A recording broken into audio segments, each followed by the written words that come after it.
إن الحمد لله نحمده ونستعينه ونستغفره ونعوذ بالله من شرور أنفسنا ومن سيئات أعمالنا من يهده الله فلا مضل له ومن يضلل فلا هادي له وأشهد أن لا إله إلا الله وحده لا شريك له وأشهد أن محمدًا عبده ورسوله يا أيها الذين آمنوا اتقوا الله حق تقاته ولا تموتن إلا وأنتم مسلمون يا أيها الناس اتقوا ربكم الذي خلقكم من نفس واحدة وخلق منها زوجها وبث منهما رجالا كثيرا ونساء واتقوا الله الذي تساءلون به والأرحام إن الله كان عليكم رقيبا يا أيها الذين آمنوا اتقوا الله وقولوا قولا سديدا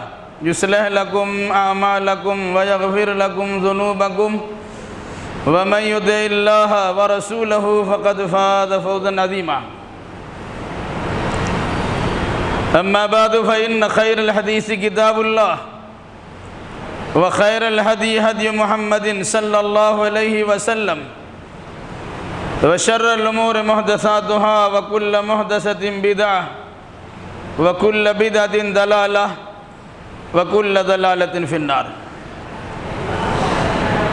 أعوذ بالله السميع العليم من الشيطان الرجيم بسم الله الرحمن الرحيم إن أول بيت وضع للناس للذي ببكة مباركا وهدى للعالمين وقال تعالى ولتنذر أم القرى ومن حولها وقال تعالى لا أقسم بهذا البلد وأنت حل بهذا البلد وقال تعالى وهذا البلد الأمين سبحانك لا علم لنا إلا ما علمتنا إنك أنت العليم الحكيم رب اشرح لي صدري ويسر لي أمري واحلل عقدة من لساني يفقهوا قولي رب زدني علما حمد و ثنا بڑائی کبریائی تعریف و بزرگی لائق و سزاوار ہے ہر چیز کے خالق و مالک اللہ رب ذوالجلال والاکرام کے لیے اور درود و سلام نازل ہو جملہ انبیاء کرام علیہم السلام پر خصوصاً احمد مصطفیٰ محمد مصطفیٰ صلی اللہ علیہ وسلم پر اللہم صلی علی محمد وعلی آل محمد کما صلیت علی ابراہیم وعلی آل ابراہیم انکا حمید مجید اللہم بارک علی محمد وعلی آل محمد کما بارکت علی ابراہیم وعلی آل ابراہیم انکا حمید مجید بزرگوں، نوجوان ساتھیوں، پردہ نشی ماں اور بہنوں، گزشتہ 3 ہفتوں میں شہر مکہ کس طرح آباد ہوا اس سے متعلق چند باتیں آپ کے سامنے آئی تھیں۔ انشاءاللہ الرحمن آج کی اس خطبے میں مکہ کی فضیلت کے عنوان سے کچھ باتیں آپ کے سامنے رکھی جائیں گی۔ مکہ کیا شہر ہے، اسلام کی نگاہ میں اس کی عظمت و فضیلت کیا ہے، یا اللہ اور اس کے رسول نے اس کی اہمیت و فضیلت کو کس طرح بیان کیا ہے۔ انشاءاللہ الرحمن عظمت یا فضیلت مکہ کے عنوان سے آج کے اس خطبے میں کچھ باتیں آپ کے سامنے آئیں گی۔ اللہ ہمیں صحیح کہنے، صحیح سننے، صحیح سمجھنے اور صحیح باتوں پر عمل کرنے کی توفیق مرحمت فرمائے، آمین۔ قرآن مجید میں کئی مقامات پر شہر مکہ کی فضیلت کو بیان کیا گیا ہے۔ انہی فضیلتوں پر مشتمل چند آیات کریمہ کی تلاوت خطبہ مسنونہ میں کی گئی ہے۔ پہلی بات، ان اول بیت وضع للناس للذی ببکۃ مبارکا وہدی للعالمین،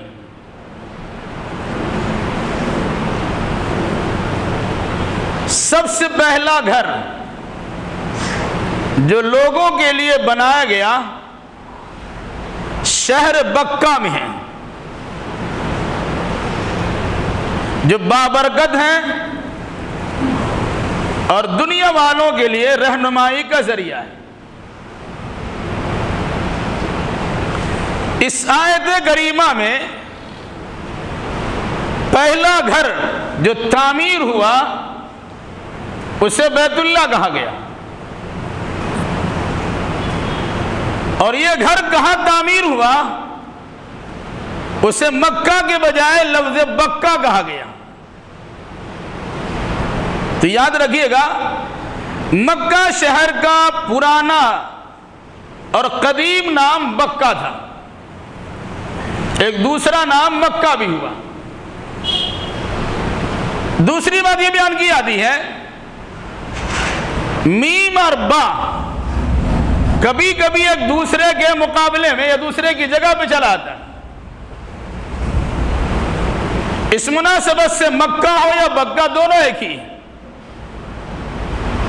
البتہ یہ بات یاد رکھیے، شہر مکہ کا قدیمی نام بکہ تھا، بعد میں اس کا نام مکہ ہو گیا، یا کہہ سکتے ہیں یہ دونوں نام ہیں۔ اس شہر مکہ میں اللہ نے انسانوں کے لیے سب سے پہلا گھر بنایا، اور اس پہلا گھر سے مراد کیا ہے؟ انسانی آبادی کا پہلا گھر یا عبادت و بندگی کے لیے بنیادی مرکزی پہلا گھر، کہ یہ دونوں باتیں بیان کی جاتی ہیں کہ پہلا گھر جو انسان کے لیے بنایا گیا وہ مکہ ہی میں تھا۔ دوسری بات جس کو زیادہ لوگوں نے صراحت کے ساتھ بیان کیا ہے، مراد اس سے یہ ہے عبادت کے لیے جو سب سے پہلا گھر بنایا گیا وہ مکہ شہر میں جس کا نام بیت اللہ ہے۔ اسی قرآن نے کہا ان اول بیت وضع للناس للذی ببکۃ مبارکا وہدی للعالمین، یقیناً پہلا گھر جو لوگوں کے لیے بنایا گیا وہ شہر مکہ میں ہے، وہ گھر بہت ہی بابرکت ہے اور دنیا والوں کے لیے ہدایت کا سرچشمہ ہے۔ یہاں اگر دوسری آیت کریمہ کو شامل کرتے ہیں تو اس کے مفہوم کی ادائیگی میں اور آسانی پیدا ہو سکتی ہے۔ ایک جو اللہ نے فرمایا ھذا کتاب انزلناہ مبارک ومصدق الذی بین یدیہ ولتنذر ام القری ومن حولہا۔ قرآن کے بارے میں اللہ نے فرمایا یہ وہ کتاب ہے جسے ہم نے اتارا ہے، یہ کتاب بابرکت ہے اور اپنے سے پہلے والی کتابوں کی تصدیق کرنے والی کتاب ہے۔ یہ کتاب اتاری کیوں گئی؟ وَلَتُنذِرَ أُمَّ الْقُرَىٰ، تاکہ اے نبی اس کتاب کے ذریعے سے گاؤں کے ماں یا شہروں کی بنیادی جگہ مکہ المکرمہ کے باشیوں کی کو خبردار کر سکے، ڈرا سکے، اور ساتھ ساتھ وَمَنْ حَوْلَهَا، اور جو اس شہر کے ارد گرد ہے ان تمام لوگوں کو اب خبردار کر سکے۔ اس آیت میں اللہ نے شہر مکہ کو ام القری کہا ہے۔ ام کے معنی ماں ہوتا ہے، قری معنی بستیاں، بستیوں کی ماں۔ مراد کیا ہے؟ ماں پہلے ہوتی ہے، اولاد بعد میں۔ اس آیت کریمہ سے بھی بعض علماء نے کہا کہ سب سے پہلا گھر جو عام طور سے بنایا گیا وہ مکہ ہی میں تھا، وہ چاہے عبادت کے لیے ہو یا غیر عبادت کے لیے۔ پھر بعد میں حضرت ابراہیم علیہ السلام کے ذریعے سے بطور خاص لوگوں کی رشد و ہدایت کے لیے اور بطور خاص عبادت و ریاضت کو اپنے ڈائریکشن اور اپنی رہنمائی کے لیے جو پہلا گھر بنایا گیا وہ مکہ المکرمہ بیت اللہ ہے۔ لیکن جہاں کہا ام القریٰ، مکہ شہر کو ام القریٰ کہا گیا، اور اسی ام القریٰ کی مناسبت سے مکہ المکرمہ میں بہت بڑی یونیورسٹی ہے جس کا نام ہی ام القریٰ ہے، جامعہ ام القریٰ۔ تو یہ اللہ نے کیا فرمایا؟ ام القریٰ لتنذر ام القریٰ، تاکہ بستیوں کے ماں یعنی مکہ المکرمہ میں رہنے والے لوگوں کو آپ خبردار کر سکیں۔ ام کے معنی اصل بھی ہوتا ہے، ام کے معنی بنیاد بھی ہوتا ہے، ام کے معنی ماں بھی ہوتا ہے۔ اس مناسبت سے اگر آپ دیکھیں گے تو شہر مکہ کو تمام شہروں کی بنیاد، تمام شہروں کی اصل اور تمام شہروں کی ماں قرار دیا گیا۔ قدیم جغرافیائی اعتبار سے بھی معلومات فراہم کرنا چاہیں تو مکہ المکرمہ پوری دنیا کے بیچ میں واقع ہے، اور پھر اس میں بھی سب سے زیادہ بیچ میں وہ مقام ہے جسے بیت اللہ الحرام کہا جاتا ہے۔ اگر اس کے ذریعے سے کائنات کو ناپا جائے تو ساری کائنات کے بیچ میں یہ مکہ ہے اور اس کے بیچ میں یہ بیت اللہ الحرام ہے۔ اس مناسبت سے شہر مکہ کو ام القریٰ کہا گیا۔ شہر کی ماؤں کو کچھ لوگوں نے یہ بھی کہا کہ اس زمانے میں، جس زمانے میں قرآن مقدس کا نزول ہوا، اس زمانے میں پوری دنیا جو آباد تھی، ان دنیا کی آبادیوں میں سب سے زیادہ ایڈوانس شہر اگر کوئی دیکھا اور مانا جاتا تھا تو مکہ المکرمہ تھا، اچھائی کے اعتبار سے بھی اور خرابی کے اعتبار سے بھی۔ ساری بنائیاں وہاں جنم لی ہوئی تھی، پنپی ہوئی تھی، اور ساری اچھائیاں بھی وہاں فروغ پا رہی تھی۔ اس مناسبت سے بھی اسے ام القریٰ کہا گیا۔ وہ شہر مکہ کا ایک نام ہے ام القریٰ، بستیوں کی ماں یا بستیوں کی مرکزی جگہ یا بستیوں کی بنیادی جگہ۔ جب اس کے بعد بات آتی ہے وَمَنْ حَوْلَهَا، تاکہ آپ خبردار کیجئے مکہ المکرمہ والوں کو اور اس کے ارد گرد والوں کو۔ اب اگر مکہ کے ذریعے سے دنیا کی شروعات ہوئی ہے تو ظاہر سی بات اس کے ارد گرد بستی اس طرح آباد ہو رہی ہے، تو جیسے جیسے آبادی بڑھتی چلی جائے گی ویسے ہی ویسے محمد الرسول اللہ صلی اللہ علیہ وسلم کی رسالت کا دائرہ کار بڑھتا چلا جائے گا۔ چونکہ بنیاد وہی ہے، اس سے ایک بستی قریب ہوئی، دوسرے اس سے قریب ہوئی، تیسری اس سے قریب ہوئی، چوتھی اس سے قریب ہوئی، تو ساری بستیوں میں اللہ کے نبی صلی اللہ علیہ وسلم کو گویا رسول نبی بنا کر بھیجا گیا۔ اسی قرآن نے کہا کہ سارے جہان والوں کے لیے ہم نے آپ کو رحمت بنایا۔ یہ شہر مکہ کی فضیلت کے طور پہ بات ہے۔ ایک سوچنے کا ایک انداز یہ بھی بعض مفسرین نے ہمارے سامنے رکھا ہے، دنیا کی آبادی سے پہلے آسمان و زمین کے نظام کے قائم کرنے سے پہلے جہاں پانی ہی پانی تھا، قرآن کہتا ہے وَكَانَ عَرْشُهُ عَلَى الْمَاءِ، اللہ کا عرش پانی پر تھا۔ پھر اللہ نے 6 دنوں میں آسمان و زمین ان کے درمیان کی چیزوں کو بنایا۔ وہ 6 دن کون سے ہیں؟ وہ اللہ تبارک و تعالیٰ کی مشیت کے مطابق۔ اور پھر اس کے بعد فرمایا ثُمَّ اسْتَوَىٰ عَلَى الْعَرْشِ، پھر اللہ تبارک و تعالیٰ عرش پر مستوی ہو گیا۔ اور عرش کہاں ہے؟ یہ پوری دنیا مانتی ہے کہ جہاں مکہ المکرمہ میں خانہ کعبہ ہے، اسی خانہ کعبہ کے بالکل سیدھ میں ہر آسمان پر ایک گھر ہے۔ پہلے آسمان پہ جو گھر اس کا نام بیت العزت ہے، اور 7ویں آسمان پہ جو گھر اس کا نام بیت المعمور ہے۔ اس طرح ہر آسمان پر فرشتوں کی عبادت کرنے کے لیے، فرشتوں کے لیے اللہ کی عبادت کرنے کے لیے گھر بنایا گیا۔ وہ گھر کہاں ہے؟ جہاں بیت اللہ الحرام خانہ کعبہ ہے، بالکل اسی کی سیدھ میں ہر آسمان پر ایک گھر ہے،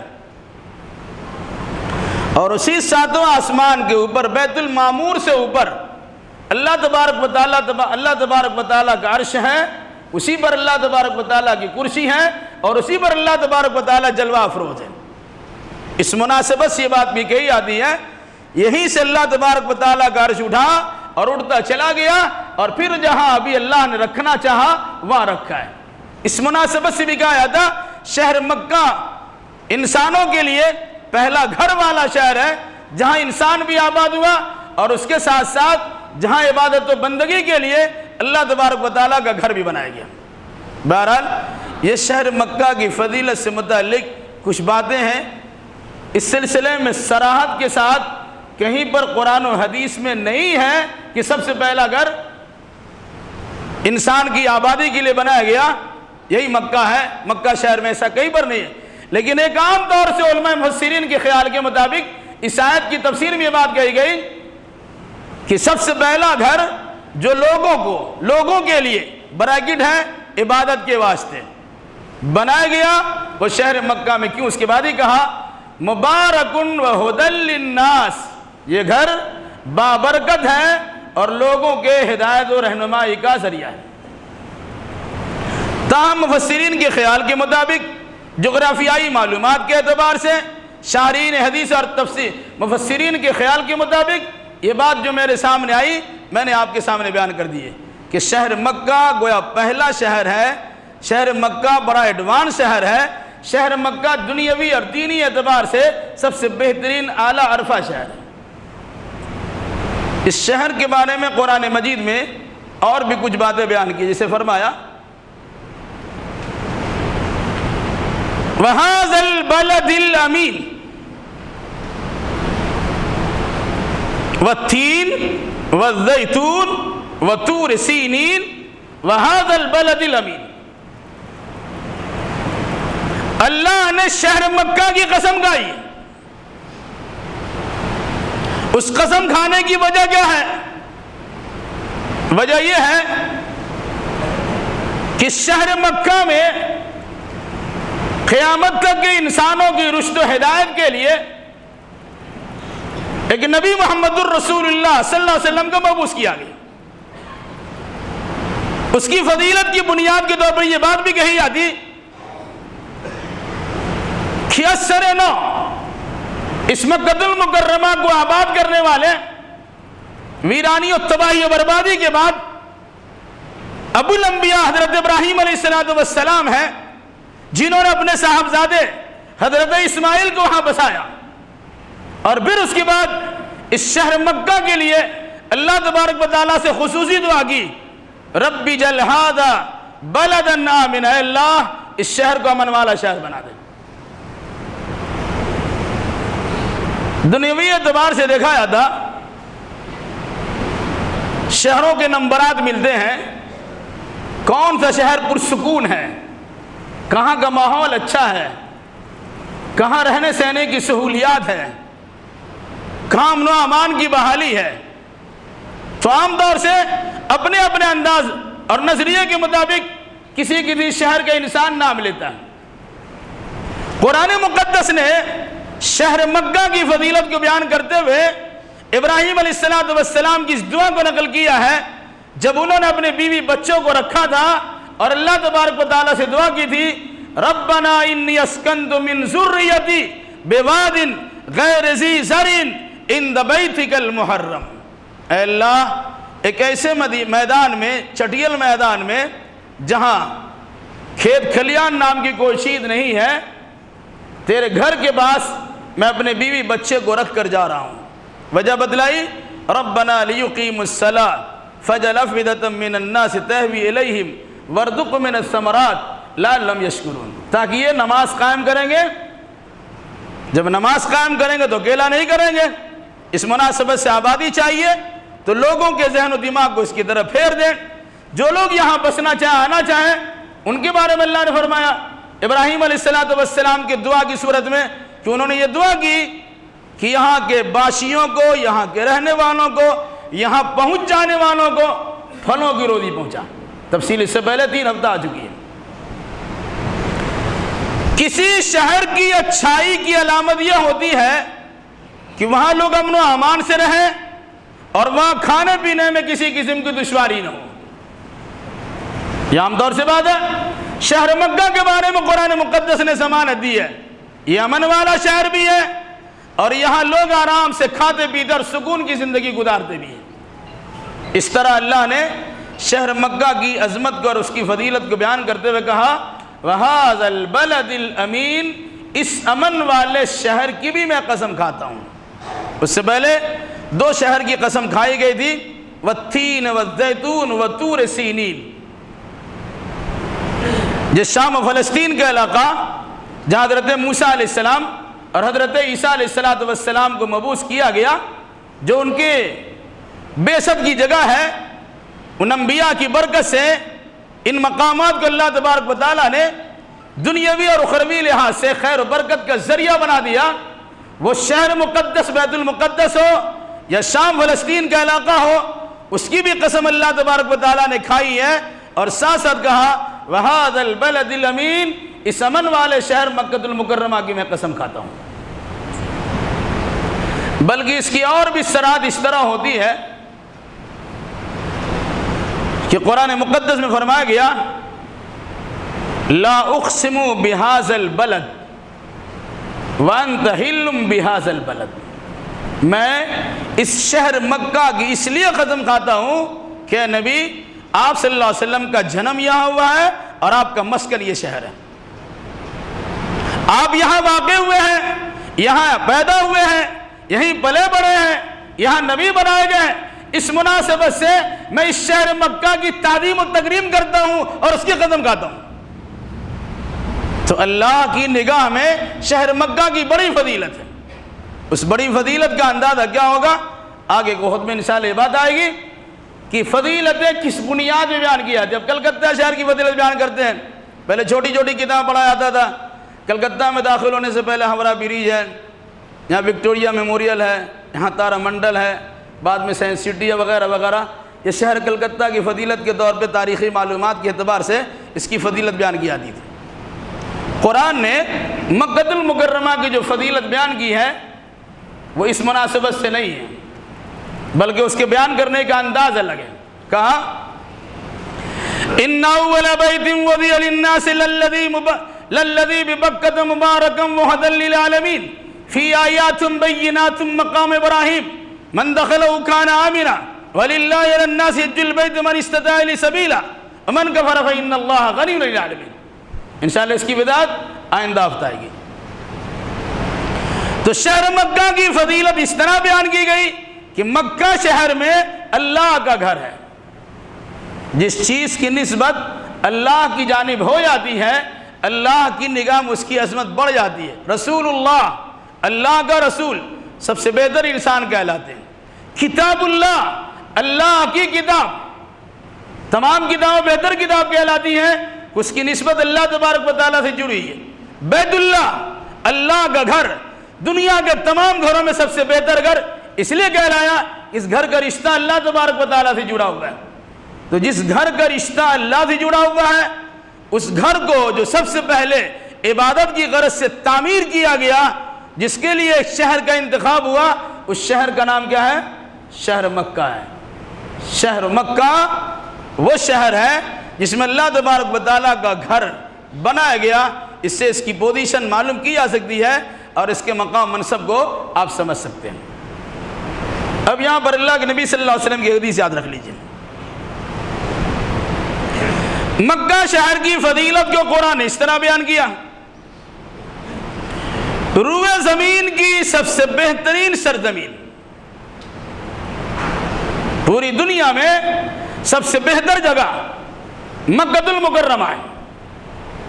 بہت سے لوگ بہت ساری باتیں بیان کرتے ہیں، جو انسان اللہ کی عظمت کو نہیں سمجھتے وہ رسول اللہ کو اللہ سے بڑا بنا دیتے ہیں۔ یاد رکھیے گا، مخلوق میں سب سے بڑا اللہ کے نبی محمد صلی اللہ علیہ وسلم ہے، اس میں شک و شبہ گنجائش نہیں ہے، لیکن وہ مخلوق کی بات ہے، وہ خالق کے پاسنگ بھی نہیں آ سکتے، ان کا مرتبہ ان کے مقام میں کھڑا ہونا تو بہت بڑی بات ہے۔ لیکن لوگوں نے کیا کیا؟ آج عقیدہ نہ ہو گیا کہ سب سے بہترین جگہ مدینہ ہے، اور مدینہ میں وہ جگہ جہاں اللہ کے نبی صلی اللہ علیہ وسلم آرام فرما رہے ہیں۔ بھئی کس بنیاد پہ آپ نے کہا؟ جبکہ اللہ کے نبی صلی اللہ علیہ وسلم نے فضیلت اس طرح بیان کی ہے۔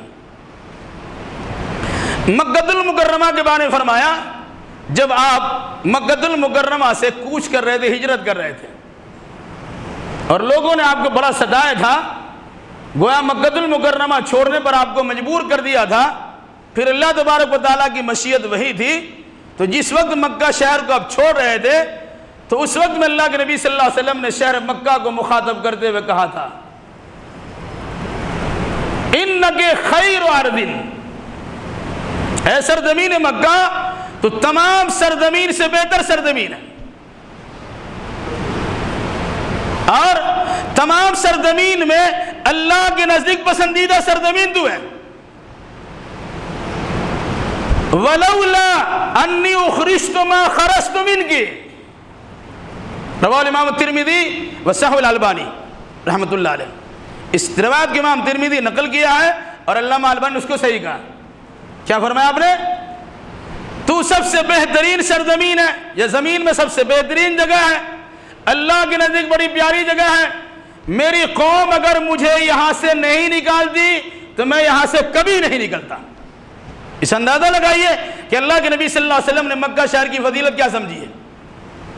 اور پھر اس کے بعد جب آپ مدینہ تشریف لے گئے، انشاءاللہ مدینہ کی فضیلت میں جب بات آئے گی اس کی تفصیل بتائی جائے گی، لیکن ایک بات یاد رکھ لیجیے، جب مدینہ آپ پہنچے ہیں تو اللہ تبارک و تعالیٰ سے اللہ کے نبی نے دعا کی، الہی جس طرح تو نے بابا ابراہیم کے لیے مکہ المکرمہ کو امن کی جگہ بنا دیا، امن والا شہر بنا دیا، اسی طرح میرے لیے مدینہ منورہ کو شہر امن بنا دے۔ مطلب کیا ہوا؟ بنیاد اللہ کے نبی صلی اللہ علیہ وسلم نے امن و امان کے اعتبار سے مکہ ہی کو مانا ہے، جس سے مکہ کی فضیلت کا اندازہ لگایا جا سکتا ہے۔ جس کو بنیاد بنایا تھا اس کو دیکھ کر اس کے مطابق شہر آباد کی جاتی ہے۔ تو اللہ کے نبی صلی اللہ علیہ وسلم نے اللہ تبارک و تعالیٰ سے دعا کی، الہی جس طرح ابراہیم خلیل اللہ کے لیے مکہ کو امن بنایا، امن والا شہر بنایا، اس طرح میرے لیے مدینہ منورہ کو امن والا شہر بنا دے۔ تو اللہ نے مدینہ منورہ کو بھی امن والا شہر بنا دیا۔ آپ کہتے ہیں حرمین شریفین، دونوں حرم ہیں۔ بہرحال یہاں پر کہنا یہ تھا کہ اللہ کے نبی صلی اللہ علیہ وسلم کے فرمان کے مطابق آپ نے شہر مکہ کو بہترین سرزمین قرار دیا، اللہ کے نزدیک بڑی پیاری سرزمین قرار دیا، اور ساتھ ساتھ کہا میری قوم اگر مجھے یہاں سے نکلنے پر مجبور نہیں کرتی تو میں یہاں سے نکلتا نہیں۔ بلکہ اسی ترمذی کی دوسرے روایت میں ہے، اگر میری قوم یہاں سے مجھے نہیں نکالتی تو ما سکنت غیرک، تیرے سوا کسی اور جگہ میں اپنا گھر بناتا ہی نہیں۔ گویا اللہ کے نبی صلی اللہ علیہ وسلم کو ہجرت کرنا پڑا تب آپ نے مدینہ المنورہ کو یا مدینہ طیبہ کو اپنا مسکن بنایا، وہ بھی اللہ تبارک و تعالیٰ کا حکم اور اس کی اجازت سے۔ اس سے بھی اندازہ ہوتا ہے کہ دنیا کا سب سے بہترین مقام، دنیا کی سب سے بہترین جگہ مکہ المکرمہ ہے۔ اگر ہم مکہ کی تعظیم و تکریم جان لیں تو پھر اللہ تبارک و تعالیٰ کی عظمت کو ہم اچھے انداز میں پہچان سکتے ہیں۔ ورنہ لوگوں کی جو ذہنیت ہے مدینہ مدینہ مدینہ مدینہ، وہ اللہ تبارک و تعالیٰ کو بھول بیٹھا ہے۔ کبھی ہرگز نہ سوچے کہ مدینہ کی بے حرمتی ہو رہی ہے، ہرگز نہیں۔ مدینہ ہے لیکن مکہ کے بعد، اللہ کے رسول کا مقام منصب ہے لیکن اللہ کے بعد۔ اگر کوئی انسان رسول اللہ کو اللہ کے لیول میں کھڑا کرتا ہے مشرک ہو جائے گا۔ اس مناسبت سے اللہ کے رسول کو اللہ کے لیول میں کھڑا کرنے کی آیت ہی نہیں ہے۔ اگر اس چیز کو اگر آپ سمجھ لیں تو بڑی آسانی سے بات سمجھی جا سکتی ہے۔ جب اللہ کے نبی صلی اللہ علیہ وسلم سے کہا گیا کہ یہ بادشاہان جو شاہان حکومت کے جو ذمہ داران ہیں ان کے بعد جب کسی کا لیٹر جاتا ہے، خط پہنچتا ہے، جب تک اس پر اسٹامپ نہیں ہوتا اس کا مانتا نہیں ہوتا ہے، تو اللہ کے نبی صلی اللہ علیہ وسلم نے ایک مہر بنوایا۔ کیسا مہر تھا؟ محمد رسول اللہ۔ یہ اللہ کے نبی صلی اللہ علیہ وسلم نے مہر کا انداز رکھا تھا۔ لفظ نیچے محمد نیچے ہے، بیچ میں رسول ہے، پھر اللہ ہے۔ ہم تو ایک ساتھ لکھتے ہیں اللہ محمد، ایسا لگتا ہے دونوں ایک ہی ہے۔ یقیناً یہ اللہ کی شان میں گستاخی ہے اور اللہ کے نبی صلی اللہ علیہ وسلم کی شان کو بڑھانا ہے، یہ کسی صورت میں جائز نہیں ہے۔ اللہ محمد ایک ساتھ نہیں ہے۔ اللہ کے نبی صلی اللہ علیہ وسلم تمام مخلوق میں سب سے بہتر ہے، اس میں کوئی شک و شبہ کی گنجائش نہیں ہے، لیکن اللہ تو خالق ہے، خالق ہوتا ہے اور مخلوق ہوا کرتی۔ بہرحال تو آپ نے کس طرح بنایا؟ محمد رسول اللہ، محمد الرسول اللہ لکھنے کا انداز اگر آپ دیکھیں گے وہ مہر تو لفظ محمد نیچے ہے، بیچ میں رسول ہے اور اوپر میں اللہ ہے۔ اس اندازہ ہوتا ہے کہ اللہ اور محمد میں رسالت کا فرق ہے۔ اللہ اگر رسالت نہ دے تو لفظ محمد کی محمدیت بھی رہ جاتی ہے۔ اللہ کسی کو رسول نہ بنائے، نہ آدم رسول بن سکتے، نہ نوح رسول بن سکتے، نہ ابراہیم رسول بن سکتے، نہ موسیٰ اور عیسیٰ رسول بن سکتے، نہ محمد الرسول رسول بن سکتے۔ تو وہ مقام اللہ کا ہے جو تقسیم کرتا ہے رسالت کو، پھر اپنے بندوں میں سے جس کو چاہتا ہے وہ مقام اسے عطا کر دیتا ہے، تو وہ اللہ تبارک و تعالیٰ کا برگزیدہ اور پسندیدہ بندہ بنتا ہے، منتخب مصطفیٰ بن جاتا ہے۔ اس لیے ہمیں مکہ المکرمہ کی عظمت کو سمجھنا چاہیے۔ پہلے ارادہ کہیں کبھی ہو آپ کو مکہ شہر کا ہونا چاہیے، اس کے وسادت سے، اس کے ذریعے سے، اس کے واسطے میں اگر آپ مدینہ جاتے ہیں اور پھر بیت المقدس جاتے ہیں تو جانے کی اجازت ہے۔ آپ صرف سوچتے ہیں کہ چل مدینہ کریں، تو یہ در حقیقت مکہ المکرمہ کی شان میں گستاخی ہوتی ہے، جو اسلامی شریعت کے اعتبار سے میرے خیال میں یہ قابل اعتبار نہیں ہے، بلکہ قابل گردن زدنی اس کی پکڑ ہو سکتی ہے۔ آپ کو اللہ نے کہا ان اول بیت وضع للناس للذی ببکۃ مبارکا ھدی للعالمین، سب سے پہلا گھر جو لوگوں کے لیے اللہ کی عبادت کے واسطے بنایا گیا وہ شہر مکہ میں بیت اللہ الحرام ہے، جو بابرکت ہے اور تمام جہان والوں کے لیے رہنمائی کا ذریعہ ہے۔ اس کے ذریعے اللہ نے مکہ المکرمہ کی فضیلت کو بیان کیا ہے۔ جس کی فضیلت قرآن بیان کرے اس کی فضیلت کے مقابلے میں دنیا کے کسی شہر کی فضیلت دنیا کا سارے انسان بیان کر دے وہ قابل اعتبار نہیں ہوگا، کیونکہ قرآن نے بیان کیا ہے وہ اللہ تبارک و تعالیٰ سے عطا کردہ فضیلت کا تذکرہ ہے۔ ہم اگر بیان کرتے ہیں تو اپنی جانب سے کسی فضیلت کو بیان کرتے ہیں، مگر ہمارا حال کیا ہے؟ ہم تو جب تک ملاوٹ نہیں کریں گے ہمارا دانہ ہضم ہی نہیں ہوگا۔ ہم ڈالڈا ایک کو گھی سمجھتے ہیں، جب تک دودھ میں پانی نہیں ملائیں گے ہم ہضم ہی نہیں ہوگا۔ شاید اصلی تو ہمارے پاس نام و نشان کی نہیں ہے، وہ ہر چیز میں لوگوں نے ملاوٹ کر دیا۔ بہرحال تو شہر مکہ کی فضیلت کو قرآن نے بیان کیا، اور اس فضیلت کی بنیاد کیا ہے کہ اللہ نے اس گھر میں، اس مکہ میں ایک گھر بنایا جو اللہ کی بندگی کے لیے۔ پھر فضیلت کی صورت یہ ہے اس شہر کو اللہ نے امن والا بنا دیا۔ فضیلت کی ایک وجہ یہ ہے اس شہر کو اللہ تبارک و تعالیٰ نے روزی روٹی کے اعتبار سے خوشحال علاقہ بنا دیا۔ اس شہر کی فضیلت کی شکل یہ ہے مثابۃ للناس، پوری دنیا کے لوگ لوٹ کر وہیں آتے ہیں، یہ ثواب کی حاصل کرنے کی وہ جگہ ہے، کیونکہ بیت اللہ الحرام وہاں۔ انشاءاللہ آئندہ بیت اللہ کی فضیلت کتاب و سنت کی روشنی میں کیا ہے اسے اجاگر کیا جائے گا۔ ہمیں ان باتوں سے یہ بات سمجھ لینی چاہیے کہ روئے زمین پر سب سے بہترین حصہ مکہ المکرمہ ہے، اور مکہ المکرمہ کا وہ حصہ جو حرم شریف کہلاتا ہے، حرم شریف کا بطور خاص وہ حصہ جہاں بیت اللہ الحرام کی تعمیر ہوئی ہے، وہ حصہ اللہ تبارک و تعالیٰ کی نگاہ میں سب سے بہتر ہے، اور اسی بنیاد پر شہر مکہ کی فضیلت کو قرآن مقدس نے بیان کیا ہے۔ اللہ ہمیں فرق مراتب کو سمجھنے کی توفیق دے، اللہ اس کے رسول کے درجات کو جاننے کی توفیق عطا فرمائے، اور کتاب و سنت کی روشنی میں جس کے جو مقام منصب ہوتے ہیں اس کو وہی مقام منصب دینے کی بھی توفیق عطا فرمائے۔ الہی جو میں بیمار انہیں شفا کامل و عاجل عطا فرما دے، جو مقروض انہیں قرض ادا کرنے کی سہولیات فراہم کر دے، جو ماخوذ و گرفتار ان کے لیے رہائی کا اسباب پیدا کر دے، جو دینی دنیاوی اعتبار سے پریشان ان کی جملہ پریشانی کو دور فرما دے، جن لوگوں نے دعا کی درخواست کی الہی ان تمام کی جائز مراد کو پوری فرما دے، جو زندہ انہیں کتاب و سنت پر عمل کرتے ہوئے زندہ رکھ، اور جو دنیا سے جا چکے ان کی حسنات کو قبول فرما لیں، ان کے سیئات کو درگزر فرما دیں۔ جب تک ہمیں زندہ رکھ کتاب اللہ سنت رسول اللہ پر عمل کرتے ہوئے زندہ رکھ، اور جب ہمارا خاتمہ ہو انہی دونوں کی ترویج اشاعت کرتے ہمارا خاتمہ ہو۔ اقول قولی ھذا واستغفر اللہ لی ولکم ولسائر المسلمین وآخر دعوانا الحمد للہ رب العالمین۔